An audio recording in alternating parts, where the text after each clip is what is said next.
Beams, y'all. My name is Anne Stuhldreher, a.k.a. the Gorilla Poet Laureate, a.k.a. the Hoodie God, a.k.a. Spitting Quarantino, a.k.a. I wear my sunglasses at night indoors because my eyes are as sensitive as my heart is, y'all. And this is Masked Up, the internet's favorite community health live stream, often imitated, never duplicated. So happy to be here with y'all tonight. We've got a very special one in the holster for you. We are taking aim at a few different systems. The faster we can stop attacking each other and work together to attack these untrustworthy systems that have never had the best interests of the people in mind, the faster we can all truly get free. But in order to do that, we have to truly understand these systems and how they are keeping us trapped. Tonight, we got a very special guest to talk about this.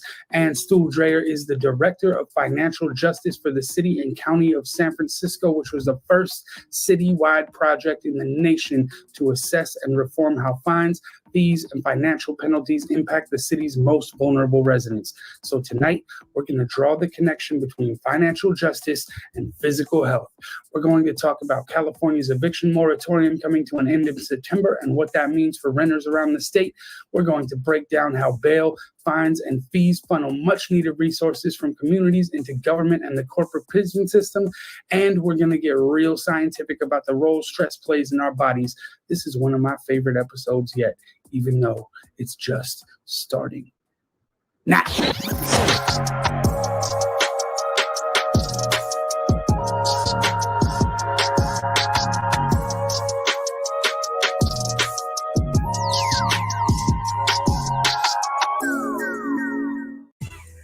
While we're busy arguing with each other about vaccines online every day, there are some failing systems in America that benefit from us not being focused on them. So I wanted to take some time and shed some light on those things this week, since we're talking about how financial justice affects our physical health. For example, the U.S. housing market is wild right now. In post-COVID times, Wall Street investors are driving the cost of homeownership up exponentially faster than wages, and the rates of homelessness rise every day around the country. Here in California, the eviction moratorium is scheduled to come to an end in September. Here's more from ABC 10 in San Diego. The Supreme Court's ruling yesterday, striking down the federal eviction moratorium, won't prevent California from enforcing its own. But as ABC 10 News reporter John Horn explains, tenants may be in for a jolt come the end of next month.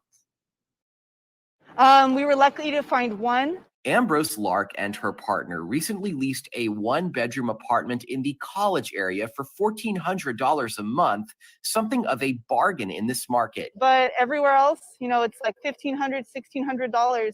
Cost of living is continuing to rise despite the COVID outbreak. Moratoriums on evictions at county, state, and federal levels have helped keep families in their homes. But earlier this month, the counties expired, and on Thursday, the Supreme Court struck down the CDCs. This is serving as a reminder that if this is how fragile the eviction moratorium was for the federal level, it could be knocked down as well here. California's moratorium, which disallows eviction for non-payment of rent, may not be in serious legal jeopardy, but does expire on September 30th. That will begin a new period of fewer protections in the state that lasts through March 31st. Non-payment eviction protections remain, but landlords will be able to get rid of tenants at the end of their leases with no cause at all, something they can't do under the current moratorium. They can just say, here's the 30-day or 60-day notice, depending on the length of your tenancy, and the tenant would still have to move, even if they're current on rent, even if they have COVID-related rental debt, because the basis for the eviction is not the non-payment. The SoCal Rental Housing Association says it feels the focus should be on rental assistance, not moratoriums, but would keep its members informed so they can follow the law. John Horn, ABC 10 News. At least in California, our family experiencing homelessness were looked after by the California Department of Housing and Community Development with the literal hundreds of millions of dollars they were given to specifically serve the unhoused population during COVID. According to the California Auditor's Office, did not properly distribute federal money to help the homeless during the pandemic. This new audit says the California Department of Housing and Community Development mismanaged the $316 million under the Federal CARES Act. It was for local relief organizations, and now the state could possibly lose that money because of missed deadlines. The Housing Department is disagreeing with the audit, but plans to use the report's recommendations, which include a plan to operate better during an emergency. Look, healthy discussion is good, and there's a lot to be discussed, but let's not lose focus arguing amongst ourselves and let these systems walk away clean. You know what I'm saying? I know in Sacramento, our sheriff's department received a reported $104 million of $181 million in federal COVID aid. That's a little bit over 57%. And then Scott Jones and crew refused to enforce any orders or contribute any of the data they tracked to help slow the spread of the virus. They literally actively chose not to serve or protect us, and they took money that could have gone to support local businesses that were struggling, or resources for residents that needed food or help with bills, you know, things that actually keep people healthy. Stay focused, y'all.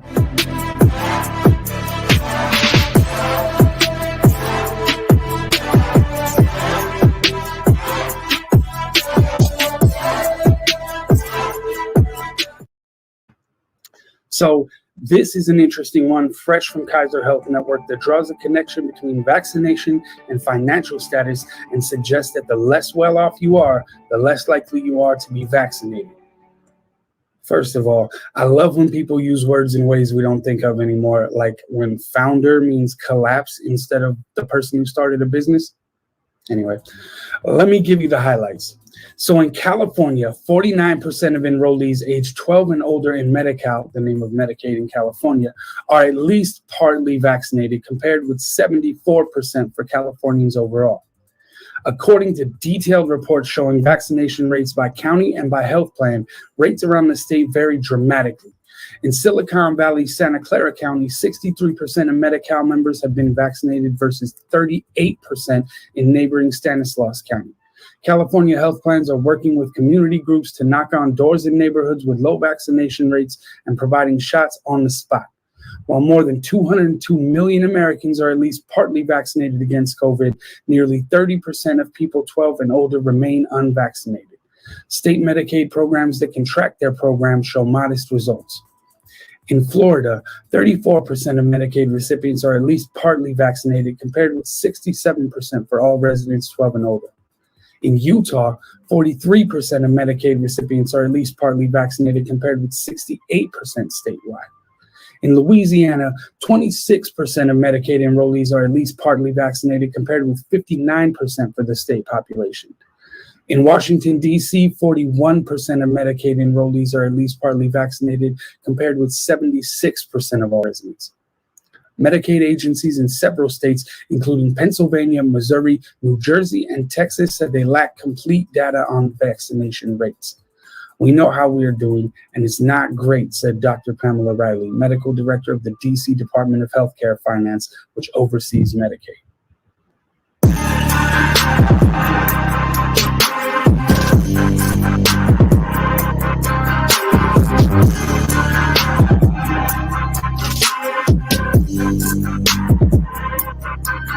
One of the ways that financial justice shows up in our physical health is through the stress that it causes, and our bodies become vulnerable to all sorts of attacks when we are stressed out. Here's Ted Ed with the science like you've never seen it before. Cramming for a test? Trying to get more done than you have time to do? Stress is a feeling we all experience when we are challenged or overwhelmed. But more than just an emotion, stress is a hardwired physical response that travels throughout your entire body. In the short term, stress can be advantageous, but when activated too often or too long, your primitive fight or flight stress response not only changes your brain, but also damages many of the other organs and cells throughout your body. Your adrenal gland releases the stress hormones cortisol, epinephrine, also known as adrenaline, and norepinephrine. As these hormones travel through your bloodstream, they easily reach your blood vessels and heart. Adrenaline causes your heart to beat faster and raises your blood pressure, over time causing hypertension. Cortisol can also cause the endothelium, or inner lining of blood vessels, to not function normally. Scientists now know that this is an early step in triggering the process of atherosclerosis, or cholesterol plaque buildup in your arteries. Together, these changes increase your chances of a heart attack or stroke. When your brain senses stress, it activates your autonomic nervous system. Through this network of nerve connections, your big brain communicates stress to your enteric or intestinal nervous system. Besides causing butterflies in your stomach, this brain-gut connection can disturb the natural rhythmic contractions that move food through your gut, leading to irritable bowel syndrome, and can increase your gut's sensitivity to acid, making you more likely to feel heartburn. Via the gut's nervous system, stress can also change the composition and function of your gut bacteria, which may affect your digestive and overall health. Speaking of digestion, does chronic stress affect your waistline? Well, yes. Cortisol can increase your appetite. It tells your body to replenish your energy stores with energy-dense foods and carbs, causing you to crave comfort foods. High levels of cortisol can also cause you to put on those extra calories as visceral or deep belly fat. This type of fat doesn't just make it harder to button your pants. It is an organ that actively releases hormones and immune system chemicals called cytokines that can increase your risk of developing chronic diseases, such as heart disease and insulin resistance. Meanwhile, stress hormones affect immune cells in a variety of ways. Initially, they help prepare to fight invaders and heal after injury. But chronic stress can dampen the function of some immune cells, make you more susceptible to infections, and slow the rate you heal. Want to live a long life? You may have to curb your chronic stress. That's because it has even been associated with shortened telomeres, the shoelace tip ends of chromosomes that measure a cell's age. Telomeres cap chromosomes to allow DNA to get copied every time a cell divides without damaging the cell's genetic code. And they shorten with each cell division. When telomeres become too short, a cell can no longer divide, and it dies. As if all that weren't enough, chronic stress has even more ways it can sabotage your health, including acne, hair loss, sexual dysfunction, headaches, muscle tension, difficulty concentrating, fatigue, and irritability. So, what does all this mean for you? Your life will always be filled with stressful situations, but what matters to your brain and entire body is how you respond to that stress. If you can view those situations as challenges you can control and master, rather than as threats that are insurmountable, you will perform better in the short run and stay healthy in the long run.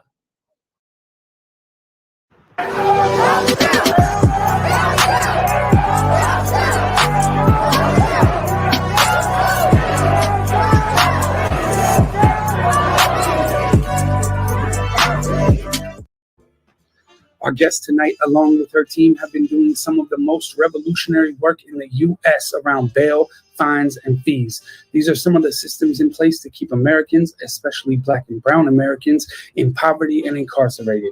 Systems that are long overdue for a more thorough examination of both the intent and the impacts. Special thanks to the Vera Institute of Justice for this. When you get arrested and booked into jail, you face a choice even before you go to trial. Here's how it plays out if you're one of the 20,000 people booked into jail in New Orleans each year.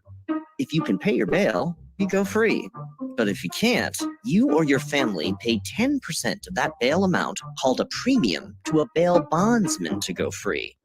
You also have to pay additional fees to the court, the prosecutor, the public defender, and the sheriff, totaling 3% of that bail amount. And these are all non-refundable, even if you make every court appearance or you're never even prosecuted or convicted.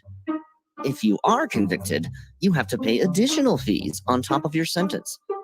But what if you don't have the money to pay these fines and fees? If you fall behind on payments and end up missing court, you can wind up back in jail. While in jail, you certainly lose your freedom, but you may also lose your job, your home, and your ability to support your family. Not to mention losing your ability to pay the fines and fees that got you into jail in the first place. Keep in mind that most people in this situation are poor and Black, and it's not just the people in jail who pay this price. Their families and communities help cover the cost. The fines and fees that help fund the local justice system move money from poor communities, the places that need it most, to government institutions and private industry. In this kind of system, everyone pays. Our guest tonight is the Director of Financial Justice for the City and County of San Francisco, which was the first citywide project in the nation to assess and reform how fines, fees, and financial penalties impact the city's most vulnerable residents. She has worked on a number of initiatives, including Bank on San Francisco and the Working Families Credit, and was a senior policy advisor to Governor Arnold Schwarzenegger and First Lady Maria Shriver. She also served as a senior program manager for the California Endowment and writes for major news resources, including the Washington Post, Los Angeles Times, and San Francisco Chronicle. Y'all, welcome Anne Stuhldreher to the show.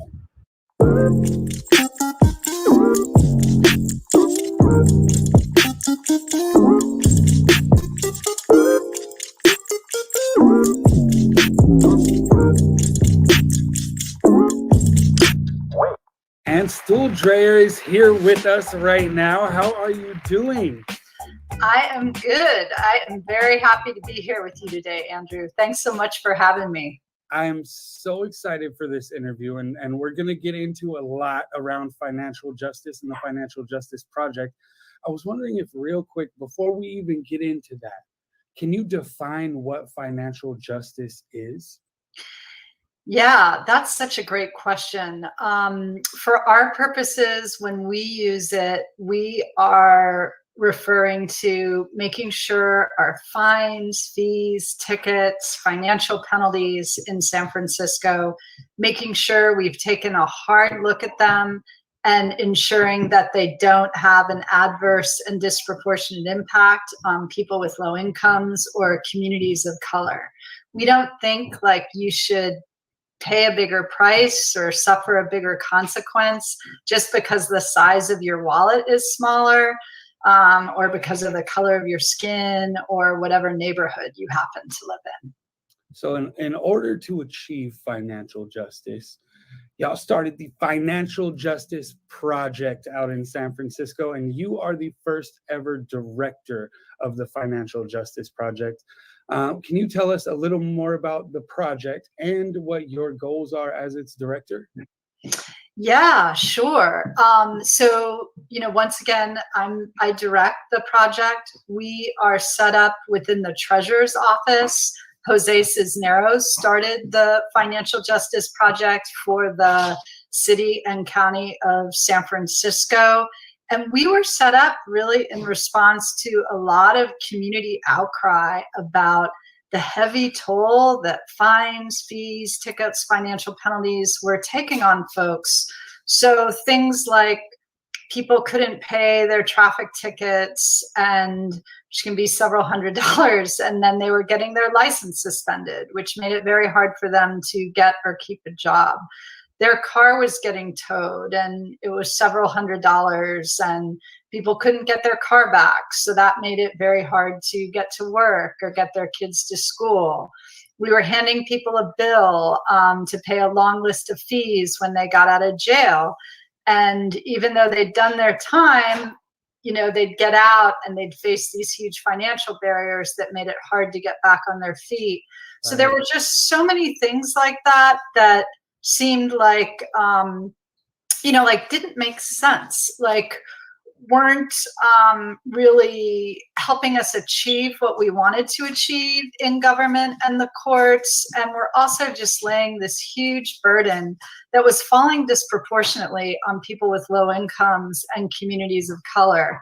So we really believe that we should be able to hold people accountable without putting them in financial distress, and that we really should not balance our budget on the backs of the lowest income folks in our community.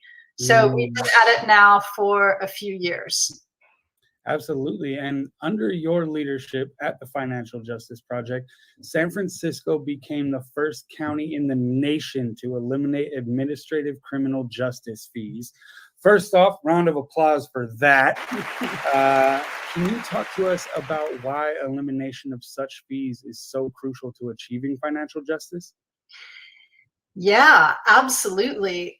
So, when I started this job, I did not realize that, when you get out of jail or when you're in the criminal justice system, you may have paid your fine, you may have, gone to jail, but your debt to society is not paid, in that we charge all these fees with the goal of covering the costs of our criminal justice system. So, there were things like, if you were on probation, we would charge people $50 a month. But since they were on probation for 3 years, we would charge them $1,800 up front.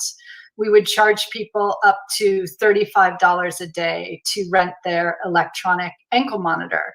So, I had folks coming into my office, like this woman, Nicole, who, she was working 2 jobs at Target and as a home health care aide, was taking care of her daughter. She was making about $1,200 a month, had been out of jail for, about 8 years trying to get by in our very expensive city.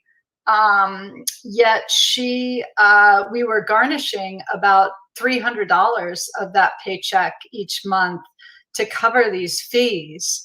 And, it just, as we looked closer at them, we saw that they were charged to very low income people who couldn't pay them. They created huge barriers, like for Nicole, to their reentry, just to, get out and get back on their feet and support themselves.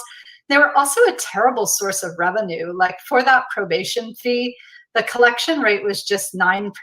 Like, people couldn't pay it. Right. It's not a good way to fund our criminal justice system. So we eliminated those fees. We wrote off about $32 million in debt that was owed by 21,000 people. And other counties in California did the same. And now there's a Debt-Free Justice California initiative that pushed for similar changes, at the statewide level, and eliminated a similar set of fees that lifted $16 billion in outstanding debt off of folks across the state.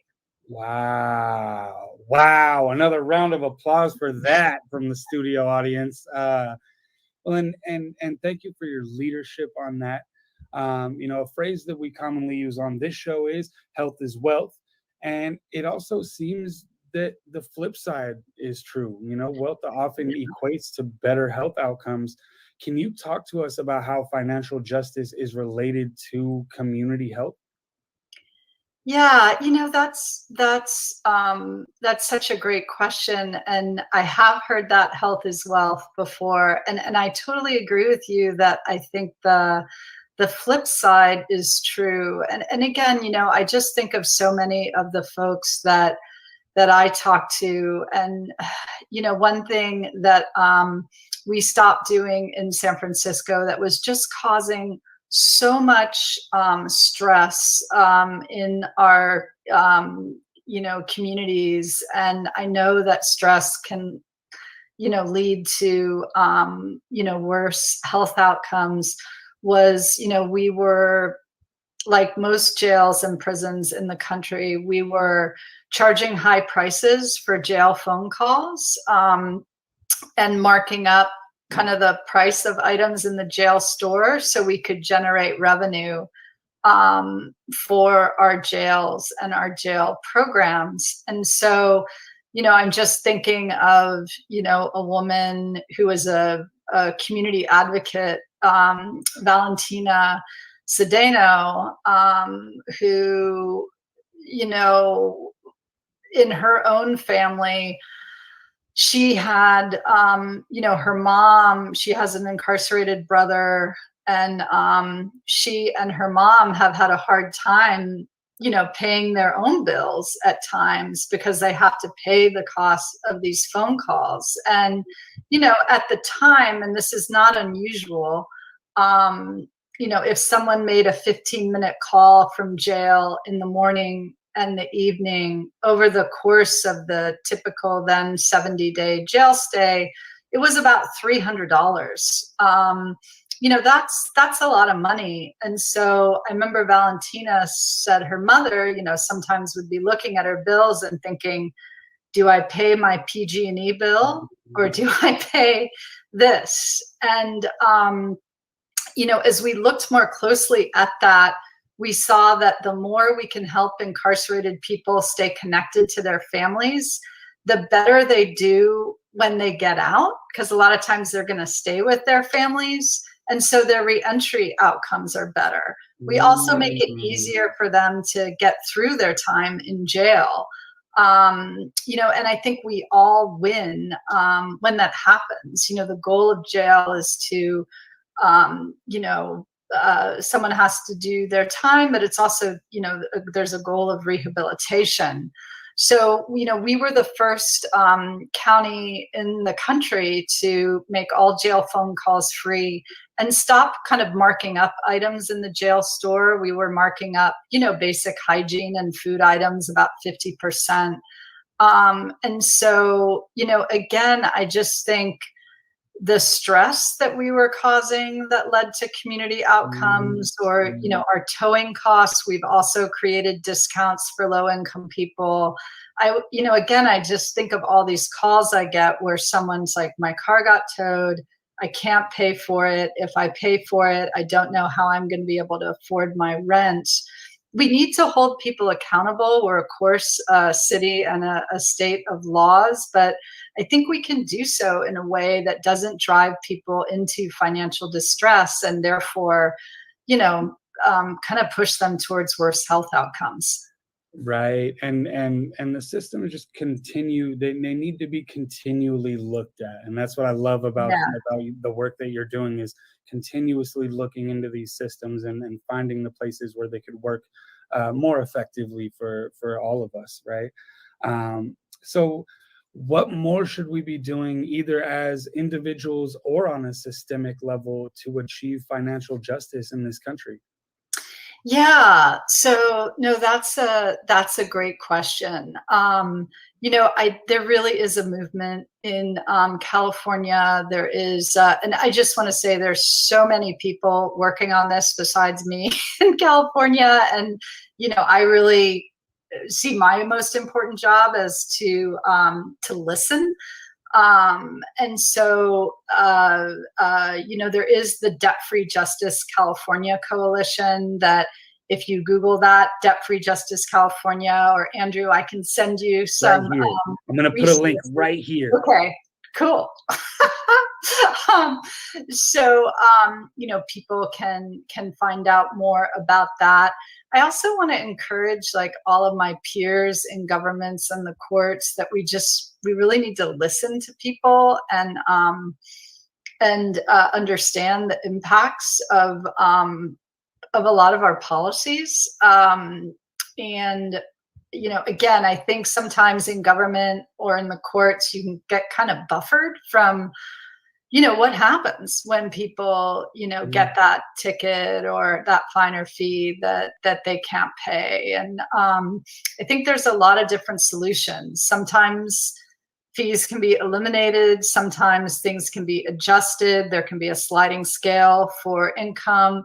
Sometimes there's a better way to achieve whatever it is, we're trying to achieve in the court. So I just want to encourage all my peers in government and the courts, to really take a hard look at what they're doing, reach out to us. We've been learning a lot. Other governments are starting to kind of rethink what they're doing. There's a national network also called Cities and Counties for Fine and Fee Justice. So there's some good resources out for people that really want to join us, in going down this road towards financial justice. Are there any resources you would like to specifically shout out for our viewers, especially our viewers in San Francisco, who may be interested in receiving financial help or discounts? Absolutely. So we have in San Francisco, you can call 311 to find out about any of these discounts. We also have a discount guide that we can, put the link down below, or you can like check it out right down there. Please reach out to us. You can put my email in this. We really want to hear from folks. And again, there's a national organization, the Fine and Fee Justice Center, that I would encourage folks to reach out to, or Debt Free Justice California. Beautiful. So I have one last question for you today, and it is the question that I ask everyone that comes on this show, because we hunt joy around here. Where are you finding your joy today? Oh, wow. And we all do need to find our joy today. So, and it's maybe not as easy as it is, because I feel like we're all pretty isolated these days. I have been finding a lot of joy just in my family, in my daughters, and just appreciating them so much during these crazy times. And also, I feel like a lot of people during the pandemic, I've been walking more than I ever have. And so I walk around our neighborhood, I talk on the phone, to my friends who maybe I'm not seeing. I listen to podcasts, and, we're so lucky here in San Francisco. There's lots of beautiful views and hills, and I'm just trying to be grateful for that. Absolutely. And you get a little bit of vitamin D and the exercise. It's the Yep. double whammy out here. That's right. Just want to thank you so much for all of the work you're doing, and for spending a little bit of time with us, and just shout out to not only you, but all of the people who are doing this work with you around the country right now. It's amazing and it's beautiful. And, I could sit here and talk about it all day. I love to get into how, the trickle down economics don't just work one way. Right. So thank you for taking the time with us, and we'll have to have you back on eventually to talk more. I'd love to. Andrew, thank you so much. It's been an absolute pleasure. And that brings us to the end of another episode of Masked Up, the internet's favorite community health live stream. Find us on YouTube, Facebook, and anywhere streams are live.